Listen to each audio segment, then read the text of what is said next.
시청자 여러분 안녕하십니까. 지금부터 저는 개나운 오늘을 시작하겠습니다. 자, 오늘 또 말이죠. 이 부동산과의 전쟁이 또 터졌습니다. 할수록 수위가 높아질 수밖에 없죠. 왜? 아니, 주말 내내 뭐 4건이다 3건이다 뭐 총 뭐 7건이다 8건이다 하는데 이게 우리 국민들에게 또 이 정책 결정권자들에게 과연 어느 정도의 이 감동을 줄 것이냐. 그리고 정책의 실효성이라고 하는 것은 이제 집행이 원만하게 잘 돼야 되잖아요. 이런 정책이 과연 어느 정도로 실효성 있게 집행이 될 것이냐. 여기에 이제 방점이 찍혀져야 되는데요. 감정 대 감정으로 가는 것은 굉장히 바람직하지 않다. 더군다나 지금 이 대통령은 대통령이지 말이죠. 지금 성남시장이나 경기도지사 차원의 리더가 아니에요. 대한민국 최고의 국정 책임자입니다. 최고의 국정 책임자라는 뒤에는요. 엄중한 이 책임이 따르는 거예요. 그래서 경제된 언어, 절제된 수준의 메시지를 관리할 필요가 있지 않나. 그래서 과연 말이죠. 이 대통령실에서 이제 뭐 이 대통령이 뭐 본인이 성남시장 할 때부터 직접 SNS 하는 것을 좋아한다잖아요. 아니 그 좋은 버릇은 계속 발전시켜야죠. 그러나 시정할 부분은 당당하게 이 빨리 시정을 해야 될 것이 아니냐 이런 생각이 들어요. 그래서 과연 네가 이기냐 내가 이기냐 보자 이겁니다. 쉽게 얘기해서 부동산 그러니까 다주택자 너희들이 이기는지 내가 이기는지. 자, 그래서 내가 최종 책임자야. 내가 내란도 끝낸 사람이야. 야, 여기서 또 내란이 나와요. 야, 그러니까 대통령은요 메시지 관리에 있어서 이 워딩 하나하나도 심사숙고를 해야 됩니다. 지금 우리 국민들이요 내란이다 특검이다 아주 질려 있어요. 지쳐 피곤해. 더군다나 지금 2차 특검까지 들어가 있는 거 아니에요. 자, 그런데 내가 내란까지 끝난 사람이다? 내란 아직 안 끝낸 거죠. 내란이 아직 안 끝났으니까 2차 특검까지 가는 거 아니겠습니까? 자, 그래서 여하간에 말이죠. 이 대통령 뭐 부동산 투기 끝내겠다. 아니 그 대통령의 뜻에 반대할 사람이 누가 있겠어요? 저도 찬성해요. 이 부동산 투기는 정말로 끝내줘야 됩니다. 그리고 대통령이 얘기한 대로 대통령이 맘만 먹으면 뭘 못하겠어요. 그야말로 지금 특히 대한민국 대통령이 엄청 권력이 세잖아요. 다른 어느 나라 대통령제 책한 국가보다도 흔히 이제 제왕적 대통령제라고 하잖아요. 그러니까 대통령이 맘만 먹으면 못할 게 없어. 말은 맞아요. 틀림없이 맞아요. 그리고 우리 국민들에게도 대부분이 그야말로 다주택자들 빼놓고서는 대부분 국민들이 이 부동산 때문에 못 살겠다. 이 부동산 문제가 말이죠. 부동산 하나에서 시작해서 부동산은 끝나는 게 아니에요. 각 분야별로 다 부동산에서 떼돈 벌어보세요. 애들도 좋은 학교 가르칠 수 있고 학원도 가르칠 수 있고 좋은 옷도 살 수 있고 좋은 차도 살 수 있고 이게 그러니까 양극화, 이 국가적인 차원에서의 양극화 문제로 이제 번지는 겁니다. 그렇기 때문에 이 대통령이 얘기하는 부동산과의 전쟁에서 내가 무슨 수를 쏴도 이기겠어. 그 말에는 국민들이 그 말 자체는 반대하지 않아. 제가 보기에는요. 그러나 어떤 방법으로 어떤 절차를 거쳐서 어떤 과정을 거쳐서 국민들에게 다주택자들에게 말하자면 이제 뭘 설득시켜 가지고 이거를 포기하게 하느냐 이게 하나 있고 다주택자를 포기를 하게 하는 거 하나 있고 그러면 그 대신에 상응하는 인센티브가 들어가야 되고 그리고 상응하는 보완책이 들어가야 되잖아요. 그러니까 지금 정부가 나오는 것은 지금 이제 6만 가구를 짓겠다, 6만 아파트를 짓겠다는 거 아니에요? 예. 그러니까 이제 그걸로 치고 들어가고, 그 다음에 다주택자들이 갖고 있는 주택을 팔고, 그러면 6만 개 플러스 알파가 나오는 거죠. 요거를 집값을 잡겠다는 거예요. 그러면 지금 대한민국의 아파트 신규 수요하고 공급하고 볼 때 6만 플러스 알파가 과연 그 해소책이 될 수 있느냐? 이 근본적인 그 질문서부터 제기해야 돼요. 그러면 대통령이 그런 근본적인 원인, 이거를 타개하는데 예를 들어서 6만 가구 뭐 태릉 골프장 없애버리고 뭐 등등 지금 6만 가구 전부 야, 그 참 좋은 정책이야 이렇게 할 수 있겠지. 근데 그게 보면은 전문가들이 볼 때 나오는 것은 재탕 상탕이 많고 그 과정에서도 상당한 문제가 많다. 그리고 우선 지방자치단체들이 상당히 반대하고 있잖아요. 우선 오세훈이 서울시장서부터 지금 반대하고 있지 않습니까? 그러면은 대통령이 이런 반대하는 단체장들을 불러서 뭐 5만 천이라도 하면서 설득하고 취지를 말이죠. 지금부터 이제 서둘러서 발표가 됐는데 문제점이 뭐냐 이런 걸 점검하고 그래서 문제점을 어떻게 그러니까 이제 우리 야권에서 제기되는 비판 여기는 그런 문제점들을 어떻게 제거할 테니 제거해서 이게 반드시 실효성 있게 공급이 되도록 차질력 시작했다. 과거의 재탕, 아니 뭐 태릉 골프장도 어제 오늘 얘기가 나온 게 아니잖아요. 그런 문제가 있었는데 내가 이런 거는 이렇게 해서 고쳐놔가지고 다 공급할 테니 걱정하지 마시고 믿어달라. 이렇게 정책을 가지고 그야말로 믿을 수 있는, 신뢰할 수 있는 정책을 가지고 국민들에게 그를 선보여야지. 이렇게 SNS 계속 밤이면 밤마다 날이면 날마다 계속 강도를 높이는 거, 이거는 별로 칭찬을 못 받는다. 이런 점을 말씀을 드리고 싶어요. 예. 자, 그래서 이 대통령이 말이죠, X 계정에 이 글을 올렸습니다. 그래서 요 내용을 말씀드리고, 그러다 보니까요, 지금 청와대 참모들이 지금 지금 제가 보니까 말이죠, 청와대 참모들, 지금 청와대 참모들이 말이죠, 지금 이제 뭐라고 그럴까요? 지금 다주택자들을 지금 이제 이름까지 아주 자세하게, 그리고 이제 다주택 어디에 몇 개를 갖고 있는지를 구체적으로 지금 이 언론에서 전부 다 까고 있습니다. 예. 그래서 청와대 참모들은 어떤지, 그러니까 이제 우리 국민에서는 그러면 한 250여만 명의 다주택자는 투기꾼이고, 청와대 참모들하고 장관들은 그런 다주택자를 관리하는 사람이냐. 예. 이거는 국정회피다. 이렇게 비판을 하고 있습니다. 그래서 요 내용을 말씀드리고요. 그리고 이제 또 참고적으로 지금 이제 우리 언론, 그러니까 이제 오늘요, 일부 언론에서 사설을 통해서 이 부동산 문제에 대한 대통령의 인식을 비판하고 있어요. 그래서 사설을 통한 지금 여론의 흐름, 요거를 참고적으로 말씀을 드리겠습니다. 자, 그리고요, 지금 이제 이 엑스트라 뉴스로서는 지금 오늘 조선일보에 전면 광고를 냈네요. 자, 이건 이제 경북에서, 야, 이거 의사가 이렇게 부정한지 저도 몰랐어요. 자, 경북은 대한민국 권력의 산지가 경북인데 이 난리가 났습니다. 그래서 오늘 이 조선일보에 말이죠, 전면 이렇게 광고를 냈습니다. 예, 의사가 없어서 죽을 맛이다. 이거 빨리 좀 만들어 달라. 부족한 의사를 갖다가 250만 도민인데 요거를 빨리 좀 보완시켜서 빨리 제도화를 시켜달라. 아주 절박한 목소리로 여러 단체들이요, 전면 광고를 실었습니다. 그리고 또 하나 엑스트라 뉴스로는요, 이부진 지금 신라호텔 사장 아들 뭐 공부 잘한다는 거 다 알죠. 근데 이 아들이 굉장히 성실하고, 공부만 잘하는 게 아니라 굉장히 성실하고 착한 것 같아요. 자, 그래서 이제 학원을 다니면서도 공부했고, 희몽고등학교에서도 공부를 굉장히 잘했어요. 그러니까 뭐 서울대 경제학과 간 거 아니겠습니까? 그래서 학원 선생님들한테도 합격하고 나서 고맙다는 이 편지 인사문을 쓰고, 그리고 이제 학원 쪽에서 어떻게 공부했는지 좀 소개해달라. 자, 이거를 갖다가 스스럼 없이 또 이 소개를 했습니다. 그래서 여러분들 뭐 대한민국 우리 국민들 부모들만큼 교육열이 높은 민족이 전 세계에 없어요. 제가 보기에는요. 왜냐하면 제가 뭐 세계 많이 돌아다니잖아요. 그러면 대한민국 우리 부모님들의 이 교육열 때문에 사실 오늘 대한민국이 이렇게 잘 사는 나라가 된 것이죠. 예. 그래서 이 여러분들은 뭐 이제 할아버지로서 할머니로서 또 이 엄마 아빠로서 밑에 이 교육을 지금 중고등학교 다니는 그런 학부모들도 많으리라고 봅니다. 그래서 이 성공한 아이인 이부진 사장의 아들 임동현이라고 하네요. 자, 이 학생이 어제 학원에 나가서 자기가 공부한 방법을 설명을 했어요. 그래서 후보들한테 상당한 인기를 받았다. 그래서 이게 동아일보의 랭킹 넘버 2로 돼 있습니다. 자, 그래서 요거는 이제 상식적으로요, 여러분들 뭐 저도 뭐 손자 다 있어요. 예, 아직 그래서 공부도 다 하고 있는데, 예, 참고적으로 여러분께서도 물론 다 아시겠지만 실행의 문제인 거죠. 공부를 잘하냐 못하냐는 뭐 여러 가지 원인이 있겠지만 실행의 문제예요. 실행의 문제. 예, 자기와 약속을 이행하느냐 안 하느냐, 저는 뭐 인생을 살아보니까 그런 것 같아요. 뭐 공부뿐만이 아니지만, 예, 그래서 그 내용도 여러분께 전해드리도록 하겠습니다. 자, 그러면 말이죠, 지금 우리 지금 이재명 대통령의 X 계정에 올라온 글, 요거를 여러분께 소개해드리겠습니다. 예. 이거 그대로 전해드릴게요. 왜냐면 언론마다 뭐 일부만 이렇게 하니까 이 신문 저 신문 다 봐야 되는데 통째로 제가 말씀을 드리겠습니다. X 계정. 대한민국은 위대한 국민의 나라다. 상식적이고 번영하는 나라를 위해서 망국적인 부동산 투기는 무슨 수를 써서라도 반드시 잡을 것이다. 그 엄중한 대란조차 극복하고 새롭게 출발하는 위대한 대한민국인데 이 명백한 부주리인 부동산 투기 하나 못 잡겠느냐. 그러면서 다주택자 눈물 꺼낸 보수 경제 언론, 정부 부동산 정상화가 문제라는 제목의 기사를 링크하고 있습니다. 그러면서 불로소득을 얻겠다는 다주택자의 눈물이 안타까운 분들께 묻는다. 높은 주거비용으로 결혼 출산을 포기하는 수백만 청년의 피눈물은 안 보이나. 돈이 막이라더니 설마 마귀에게 최소한의 양심마저 빼앗긴 것은 아닌가. 이전에도 실패했으니 이번에도 실패할 것으로 기대하고 선동하는 분들께 알려드린다. 당장의 유불리를 따지지 않으면 사용할 수 있는 정책수단은 얼마든지 있다.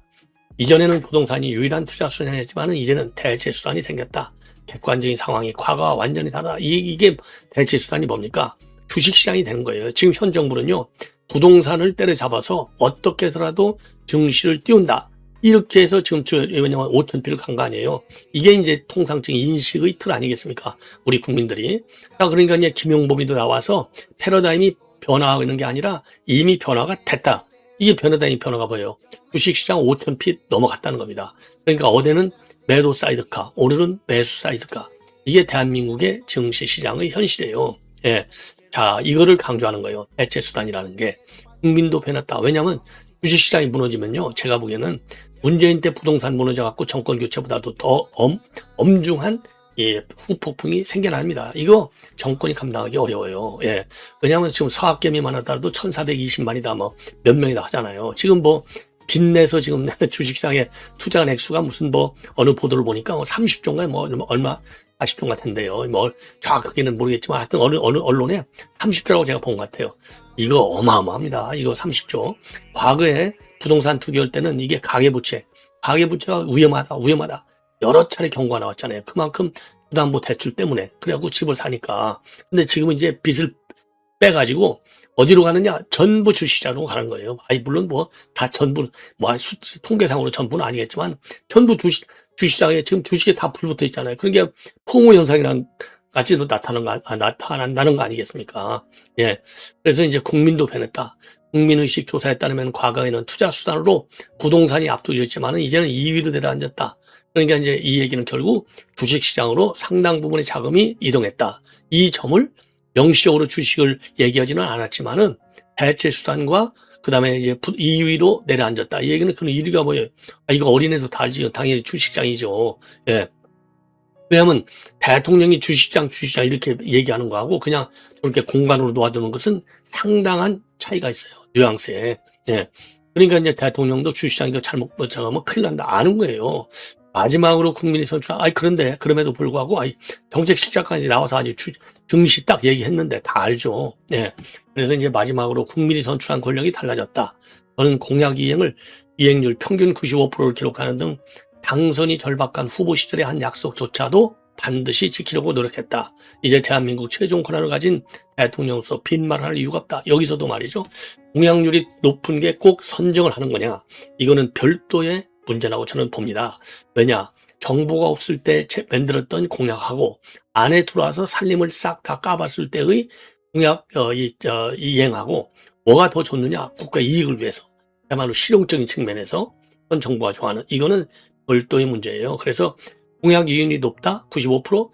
통상적으로 본다면 좋은 일일 수 있어요. 그런데 이걸 숫자 꼭 높다고 반드시 좋으냐? 그거는 아닐 수도 있다는 점을 알아야 됩니다. 왜? 그 가운데는 이행해서는 안 되는 공약, 예를 들어서 포퓰리즘, 이 포퓰리즘 공약이 굉장히 많잖아요. 이런 것들은 상당 부분 신경이 돼야 돼요. 왜? 지금 그러니까 이제 IMF 이런 데서도 재정 건전성 이런 거가 좀 문제다 이런 얘기가 좀 나왔잖아요. 그렇기 때문에 공약 이행률이 높냐 낮으냐가 절대적인 기준일 수는 없다. 어떤 공약을 이행하고 어떤 공약을 이행하지 않느냐 이런 측면도 대통령이기 때문에 챙겨야 된다. 이렇게 저는 판단을 합니다. 예. 그리고 엄포라고 생각하시는 분들, 다주택자의 눈물 안타까워하며 부동산 투기를 옹호하시는 여러분들은 맑은 정신으로 냉정하게 변한 현실을 직시하기를 바란다. 협박이나 엄포가 아니라 모두를 위해 필요하고 유용한 일이어서 권고드리는 것이다. 이번이 마지막 탈출기회다. 그러면서요. 이재명을 합니다. 이게 대선 때 고했잖아요. 이재명을 합니다. 대한민국을 합니다를 함께 적어서 정책 실현에 강한 의지를 표출하고 있습니다. 좋은 정책을 이렇게 세게 실천한가 누가 대통령을 비호하겠습니까? 그러나 이게 부동산 문제만큼은 특히 우리 국민 모두에게 해당이 되는 굉장히 중요한 정책이기 때문에 대통령이 말이죠. 감정과 그런 섞인 그런 반응으로 국민들에게 비춰지지 않도록 신중에 신중을 기할 필요가 있다. 이런 점을 지적하고 싶습니다. 자, 그러다 보니까 말이죠. 지금 이제 국민의힘에서 벌떼같이 일어나서 비판하고 있습니다. 예. 자, 버티는 것보다 파는 게 좋을 것이라고 지금 이 대통령이 그랬잖아요. 그러니까 국민의힘이 일반 다주택자는 투기고 고위공직자 다주택자들은 자산 관리냐. 그래서 237만 다주택자는 투기고 장관과 참모는 자산 관리인가. 대통령 238명의 다주택자를 향해서 정부를 이기려 하지 말라. 이번이 마지막 기회라며 연일 협박성 발언을 쏟아내고 있다. 집이 여러 채 있다는 이유만으로 잠재적 범죄자 취급을 하는 것은 대통령이 언론하기보다는 과거 야당 대표 시절의 정치 구호에 가깝다. 그러면서요. 더 큰 문제는 같은 잣대가 정권 핵심 인사들에게는 적용되지 않는다는 점이다. 자신들은 부동산으로 큰 이익을 보면서 국민에게만 팔라고 똥치니 누가 흔쾌히 따르겠는가.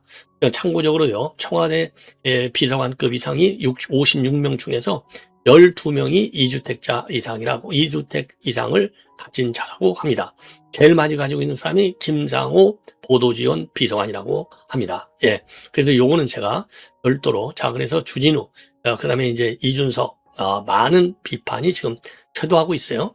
자, 그렇다고 본다면 청와대 과연 어느 정도나 많이 갖고 있는지, 어느 정도나 많이 갖고 있는지 여러분께 말씀을 드리겠습니다. 우선요, 최고 많이 가지고 있는 사람, 이제 경실련에서 작년 9월까지 재산이 공개된 청와대 참모 28명 가운데 8명이 28.57%가 다주택자라고 합니다. 그리고 여기에다가 지난 7월부터 10월까지 임명돼 올 1월 재산이 공개된 참모까지 합치면 12명이 다주택자라고 해요. 12명. 자, 그래서 말이죠. 이 강유정 대변인 간포에 63억짜리 아크로 리버파크, 제일 비싼 아파트 중에 하나죠. 34평 배우자 명의로 갖고 있고, 또 본인 명의로도 용인 기흥에 6억 5천만 원짜리 42층 아파트가 있습니다. 예. 그리고 김상호 보도지원 비서관, 이 사람이 아파트를 제일 많이 갖고 있네요. 구의동의 아내하고 공동명의로 20억 8천만 원짜리 74평 아파트 가지고 있고, 또 부인과 공동명의로 대치동에 8일평에서 12평짜리 다세대 주택 6채, 총 40억. 이런 사람은 그냥 부동산 임대업이나 하라고 그래요. 이런 사람을 무슨 보도지원 비서관으로 해. 빨리 집 팔고 가든지, 아니면은 집 팔고 자리를 지키든지, 아니면 나가든지. 예. 이대영이, 이거 변호사잖아요. 예. 좀 이 대통령 변호사였죠. 잠실에 43억 4천만 원짜리 49평 아파트, 과천에 11억 원대 120평 다가구 주택. 그다음에 최성아 해외 언론 비서관, 중구의 배우자 명의로 22억 6천짜리 35평 롯데캐슬, 홍동구의 본인 명의로 13억 5천짜리 13평 삼성 레미안. 뭐 어마어마해요. 지금 12명이니까 등등. 그다음에 이주환 과학비서관 등등. 야, 그래서 지금 이준석이가 그랬잖아요. 이거 팔든가 말든가 정책의 신뢰성을 주려면 어떻게 되느냐. 야, 이런 문제제기를 했고요. 송원석은요, 한없이 가벼운 이재명 씨의 SNS 정치, 협박으로 부동산 한정은 되질 않는 거다. 이렇게 비판하고 나섰습니다. 자, 이거 뭐 비판 일일이 제가 설명드리지 않아도 얼마나 심각한지를 여러분들 너무나 잘 아시겠죠? 예. 그래서 송원석 이 원내대표 한 말씀만 말씀드리면, 한없이 가벼운 이재명 씨의 SNS 정치가 경제, 외교, 사회 전 분야에서 좌충우돌 사고를 치고 있다. 협박으로 부동산 시장을 결코 안정시킬 수 없다. 예. 자, 이런 이제 입장을 내놨습니다. 그리고요, 그리고 또 이런 좌충우돌 사고인데 중체대한 이것은 국정회피다. 예, 그래서 한없이 가벼운 이재명 씨의 쓰는 정치가 좌충우돌 사고를 치고 있고, SNS는 죄가 없고 문제는 신중하지 못하고 정대되지 않은 대통령의 메시지에 있다. 예, 이런 비판을 하고 있습니다. 자, 그리고요, 지금 이제 중앙일보 사설, 부동산 정책, 부동산 정치로 가서는 안 된다. 예, 정치로 가서는 안 된다. 그래서 지금 다주택자 등 특정 집단을 시장을 교란하는 투기 세력으로 암호화하고, 한편에서 내로남불 프레임으로 반격하는 것은 과거 문재인 시정부터 익히 봐왔던 장면이다. 그 결과 모두가 안다. 경쟁과 갈등이 이어지면서 정부는 급속히 정책 동력을 잃었고 시장의 불확실성만 키웠을 뿐이다. 부동산 시장의 안정은 정권 차원의 이해를 넘어서는 우리 사회의 과제다. 이를 위해 필요한 건 부동산 정치가 아닌 실효성 있는 정책과 이를 꾸준히 추진해가는 일관성이다. 옳은 얘기죠. 그 다음에 조선일보 사설, 할 수 없게 규제하고 판란이 정청에도 다주택 많을 수밖에. 자, 이런 지금 칼럼을, 사설을 싣고 있어요. 자, 그래서 다주택 자체가 불법은 아니지만 집값 급등의 원인이라면 정부와 청와대 관계자들부터 다주택을 시장에 내놓을 필요가 있을 것이다. 자신들은 다주택을 보호하면서 국민을 상대로 험한 표현을 써가며 집을 팔라고 강요하면 시장은 따라가지 않는다. 다주택자들이 집을 팔 수 있도록 과도한 규제도 완화해야 한다. 예. 그리고 또 민주당 정권이 강화한 임대차 보호법에 따라서 세입자는 최대 4년간 전세 계약을 유지할 수 있어서 강제로 내보낼 방법도 없다.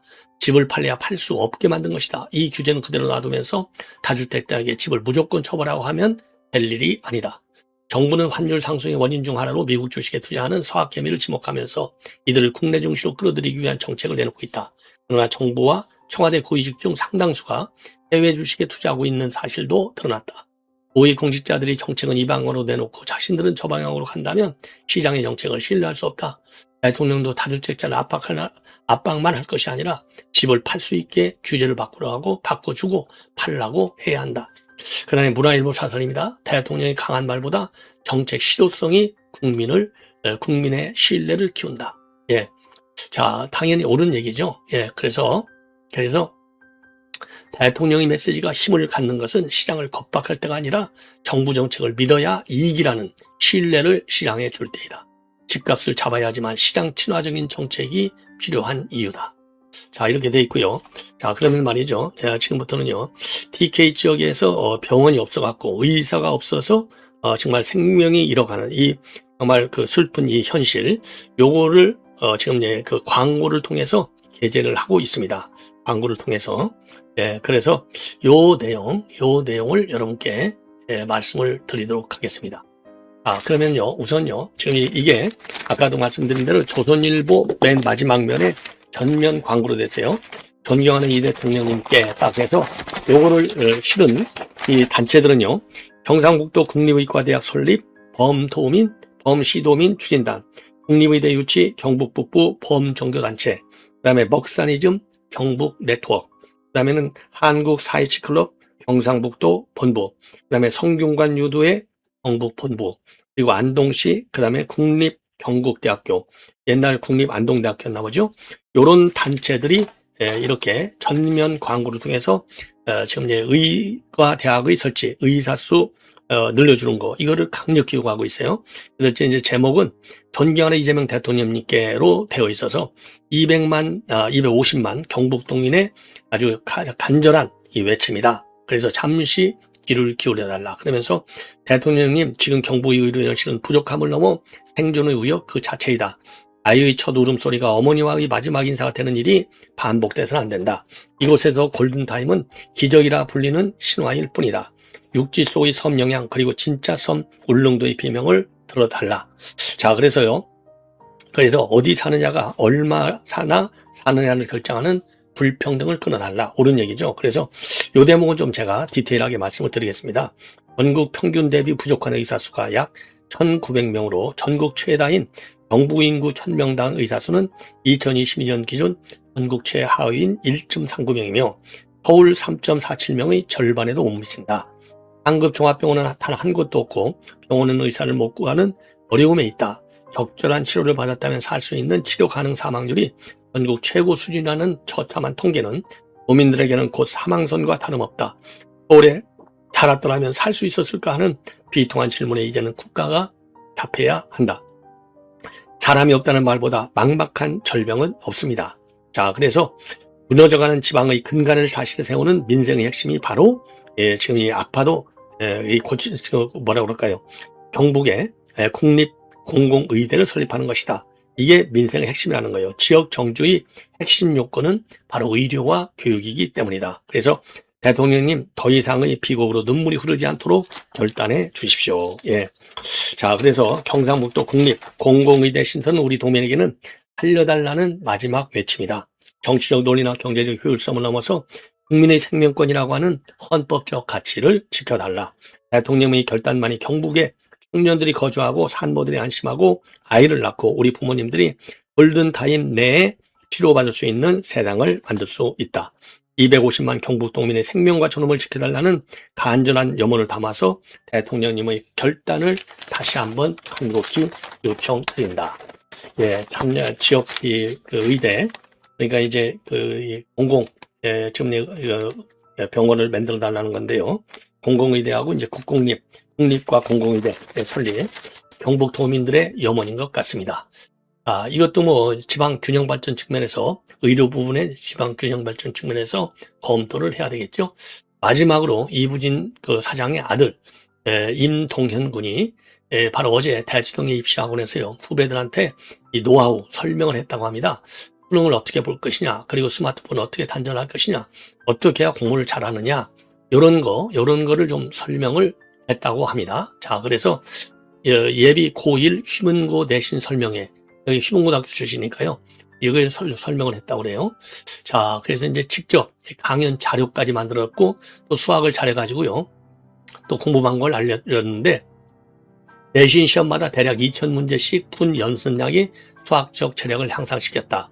그리고 사고력을 요구하는 문제를 대비하는 공부를 권장한다. 그리고 어려운 당부일 수 있지만 3년간 스마트폰, 게임과의 완전한 단절을 적극 추천하고 싶다. 집중력과 몰입에 큰 도움이 됐다고 자신한다. 그리고 모든 시험을 마치고 난 날 3년 만에 맛보는 즐거움도 괜찮았다. 자, 그래서 이 학부모로부터 많은 이 칭찬을 받았다고 합니다. 그리고 내신 대비반 수업을 들었던 임동현 군은 내신 대비반 수업을 들었는데요. 그리고 이제 학원 측에 대해서 고맙다. 이런 인사 말씀도 나눴다는 겁니다. 예. 이렇게 해서 지금 그 임동현 군의 서울대학교 좋은 이 합격이 된 거, 요령을 동료 이제 그 후배들하고 이제 공유한 거, 이거는 참 좋은 일이 아닌가 이렇게 생각이 듭니다. 시청자 여러분, 이것으로 본 방송을 마치겠습니다. 대단히 고맙습니다.